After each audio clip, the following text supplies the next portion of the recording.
Yeah, the low-income housing tax credit program was a program founded in 1986 after there was a need for housing.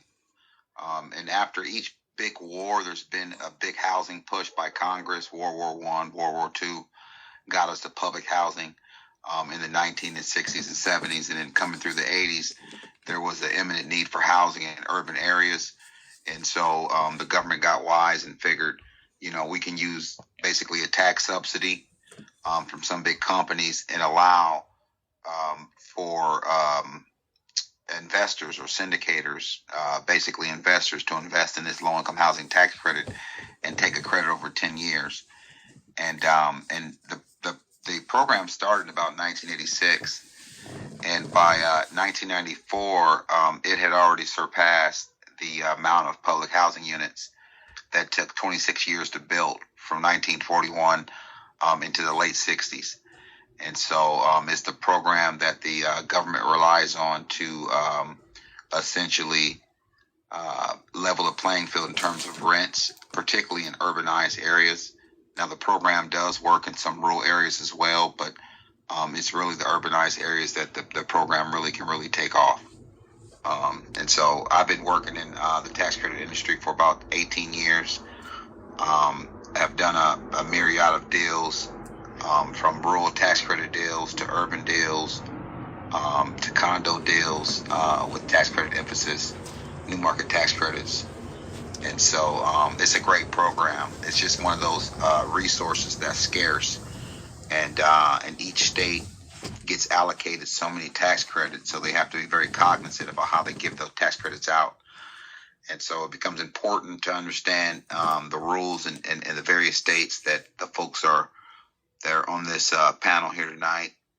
And so, that's just, kind of basis of the program.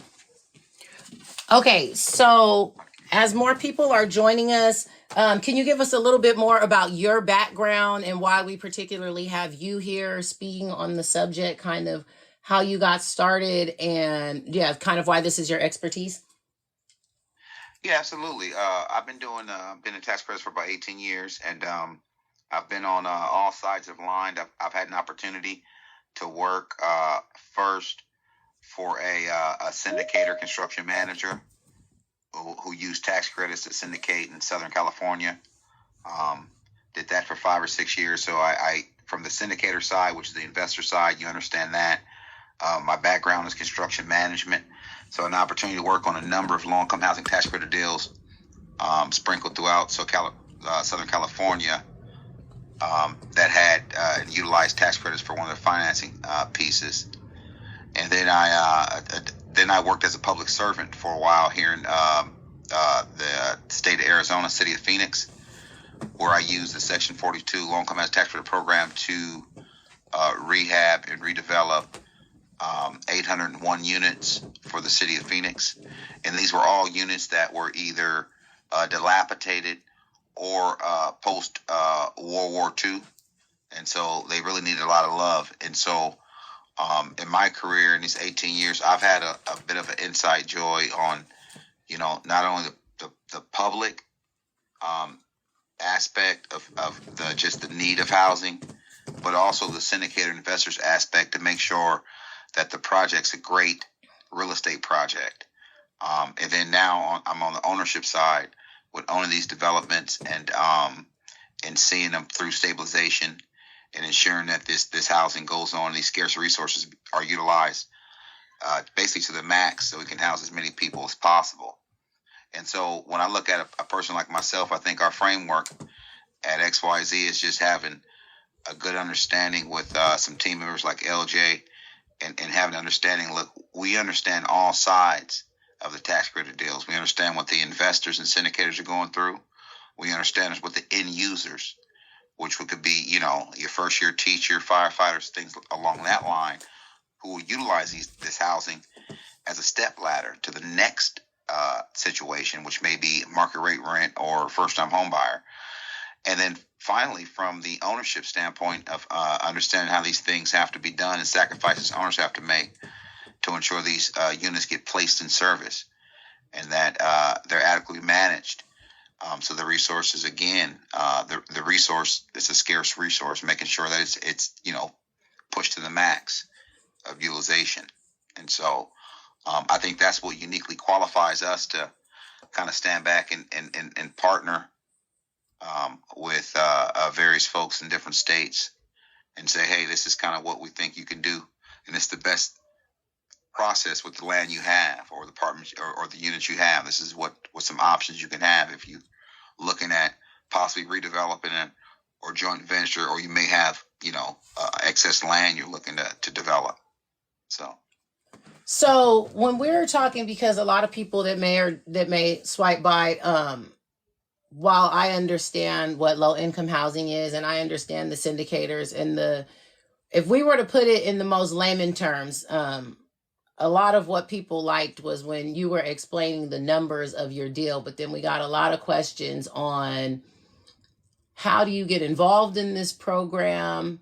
How would they go about learning more in regards to being something like what you do or what LJ does, and how you guys specifically got started? Like, what are some incoming steps to those people out there that want to learn, possibly want to get into any side of it? What are some careers that would have an easy crossover? What are some of the first steps you would suggest that they do if this is, like, I don't know, somebody in college or somebody that's really honing in on their career? Okay, so that's okay. So I'll break that question down sort of in two parts, Joy. I'll first talk about some resources and inroads into the low income housing tax credit program.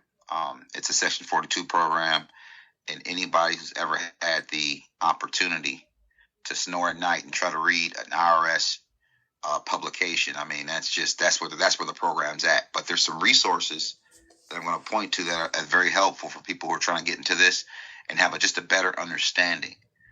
The first resource I would use is the Urban Land Institute. And again, that's the Urban Land Institute, the UIL.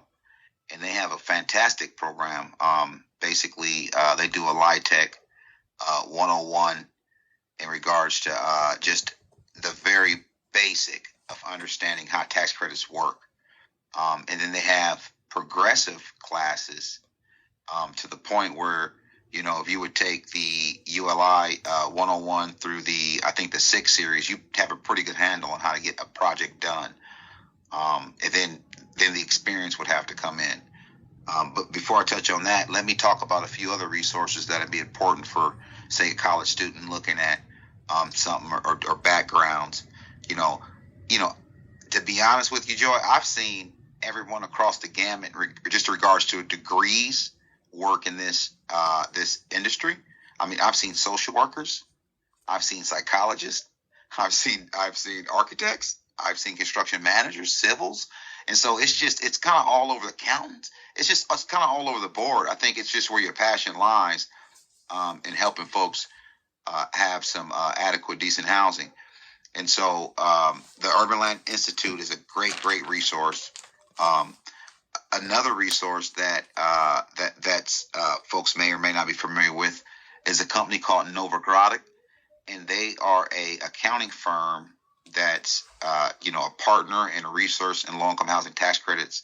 They do new market tax credits. They do energy tax credits, and essentially what they're a firm that started, I believe, in about '88.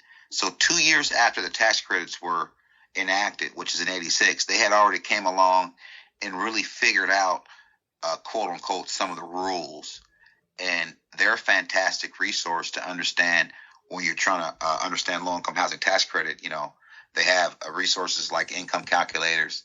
They have each state's mandates about when they get the credits, how much, and the due dates for applications. And so they're just a tremendous resources for somebody who's just trying to get in the game and understand about how these credits can possibly help their community with the housing shortage.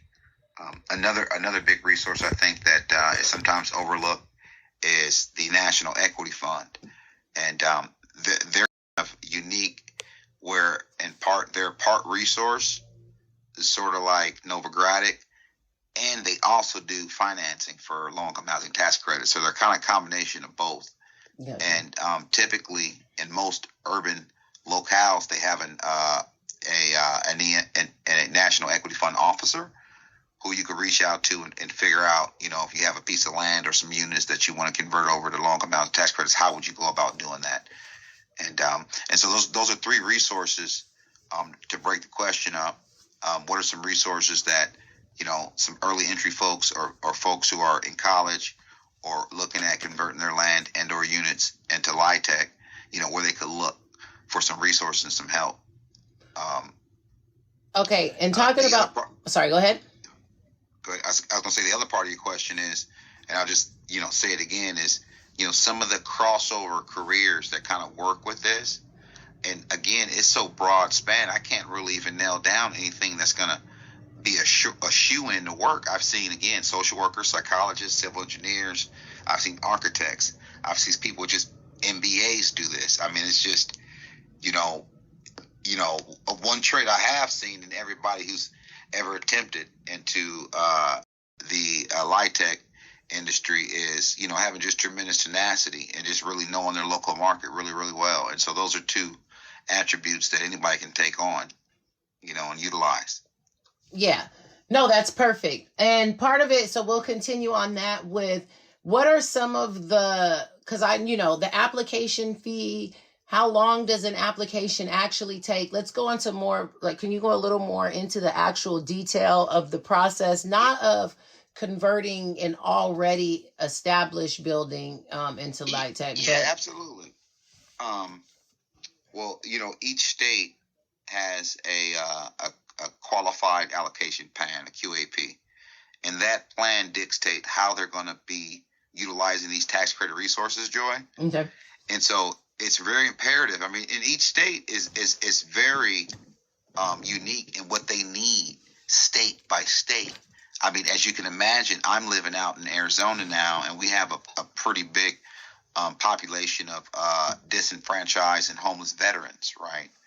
And so when I look at the Arizona's QAP this year, there's a tremendous push on anything that has veteran emphasis, and that's different than California right now, who has a double fold emphasis. Their emphasis on homeless, whether you be veteran or just normal homeless, and their other big emphasis is on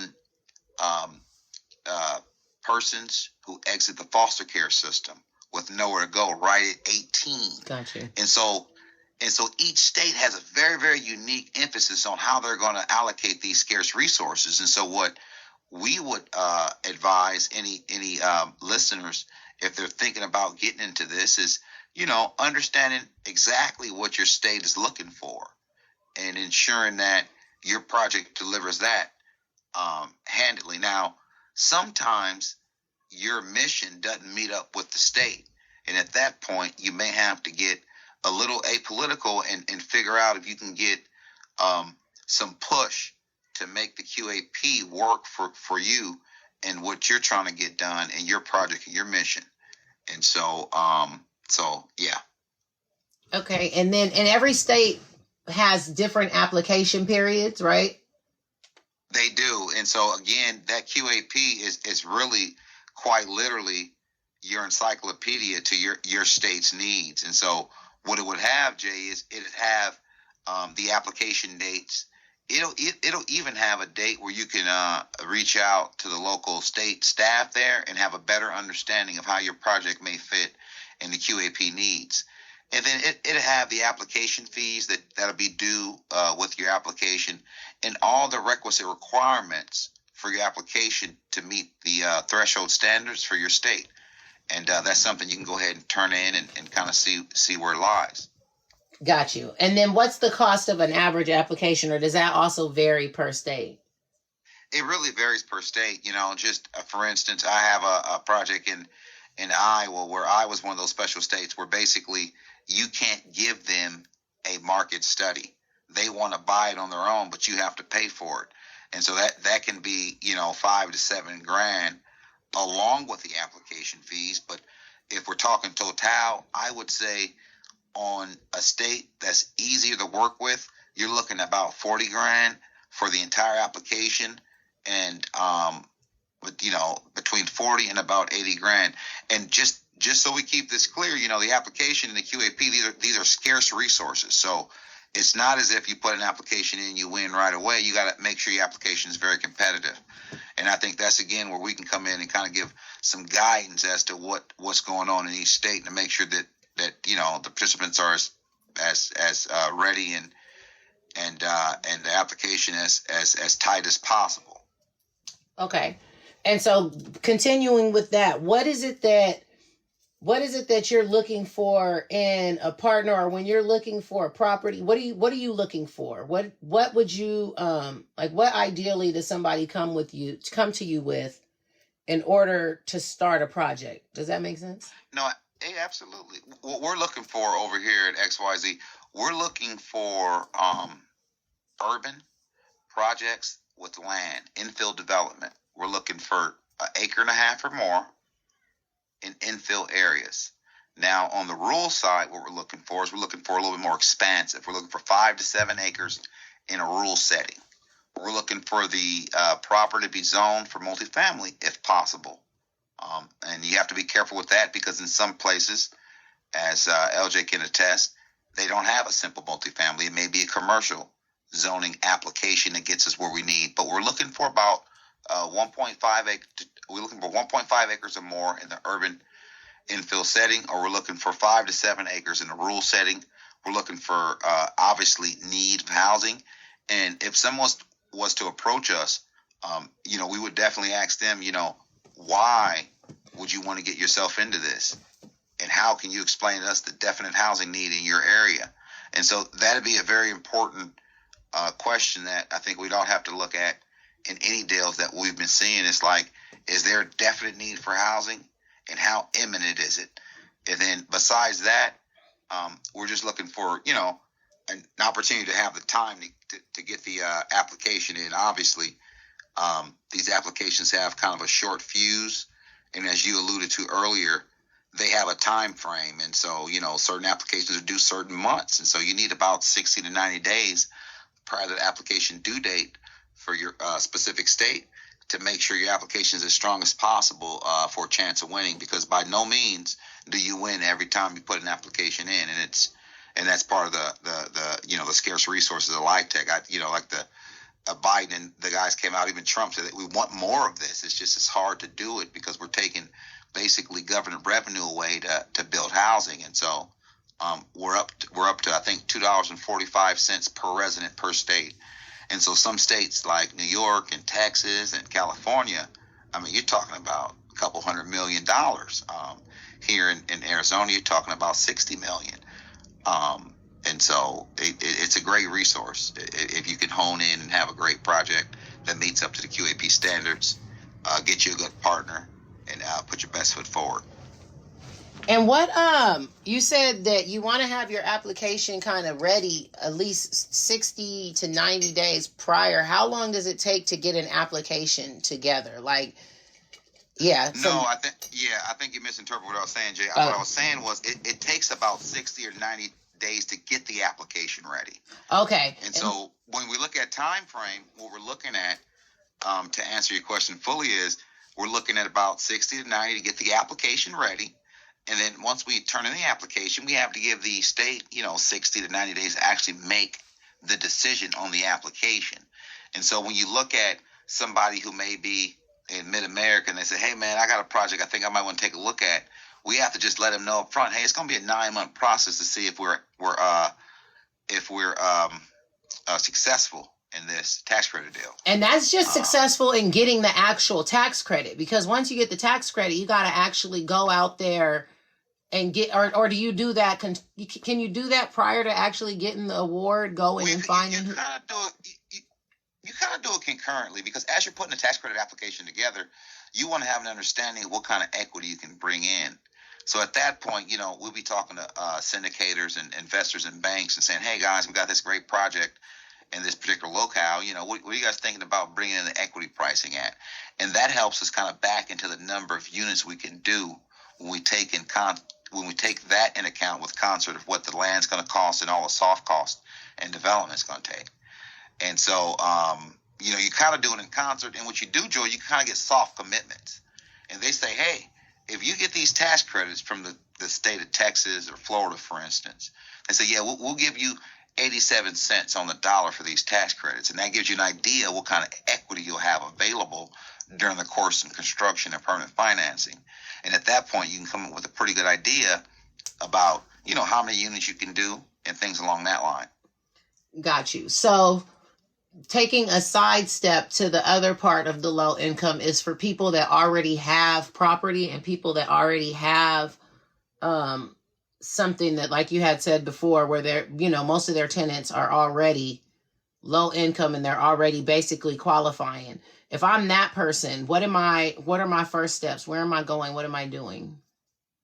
Well, that's a little different. So what you're alluding to, Joy, is somebody who has perhaps, just for the sake of argument, say a 25 unit apartment building, right? Yeah. And because maybe of the location, the scope, or age, it may need extensive rehab. And in that case, this program would work perfectly, because what would happen was you could probably look at, and this is just for instance, I don't want anybody to be hating on me, but like say you were say you were in Florida, in an area in Florida where, because of the location and the age of the units, you're getting subsidized rents by the market. So in other words, what I'm saying is, if everything was even and these units were in the best location and they were brand new, what would you get? Compare that to what a person's paying now, and that helps us determine at XYZ if this property would be good for acquisition rehab under the low-income housing tax credit program. And so I think the first thing that an owner can do for us is provide us with, obviously the address and a rent roll of what they're sort of getting now. The rent roll will give us an idea of the size, the age, and we can do a quick cross analysis and see what the market rate rents are in those areas. And if the market rate rents are high and the owner, and this consequence is in Florida, and he has that 25 unit and the rents are depressed, then we can explore doing a low income AC rehab project on there. Okay. In regards to, because somebody did mention, even though we had talked about it a little bit, in the cost for application, what we didn't mention, what's the difference in the cost for application versus I have the rehab facility, the rehab project, or I know versus it's much the new construction. Yeah, versus starting and doing the whole application from beginning to end. What's the difference at? Like, it's not a humongous difference. And when you look at any LIHTC program, there's going to be an application fee, and you're typically not going to be given any kind of discount for a rehab application. So that's kind of segregated cost. As I mentioned before, you got the market study, the appraisal, and you have those are kind of standard costs. So those are the three costs you're going to have. You're going to have the application fee, you have the market study, you have appraisal. Depending on what state you work in, they may want a phase one, which is a phase one environmental review. And so let's put those 4 fees. Those are 4 fees that you can't move, right? Mm-hmm. The only big difference, Joy, that you have between an AC rehab and a new construction is your architectural fees. Well, in an AC rehab, you'll typically do a CNA or PNA, which is a physical needs assessment or capital needs assessment.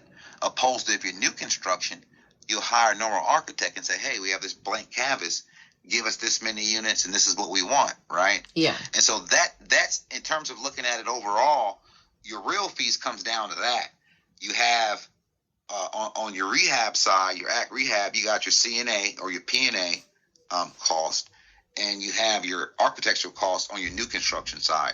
Now, just so people understand, capital needs assessment or physical needs assessment is just what it implies. It's a physical needs assessment of the existing building. If the building was built so many years ago, they take a baseline and they say that, they have these different software programs and companies that do these physical needs assessments. CNA, they say, it's building, 78, boom, this is what you're going to need to kind of bring it up. And so that's really your only variable cost when you're doing an AC rehab versus a new construction application.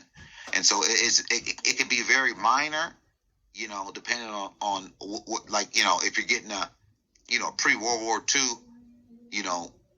300 units, in Phoenix, versus a new construction with, no issues, flat land, and all that kind of stuff. So, Yeah. But I would say overall, it's probably very minor. Is the application period the same? Would you expect it to be that same?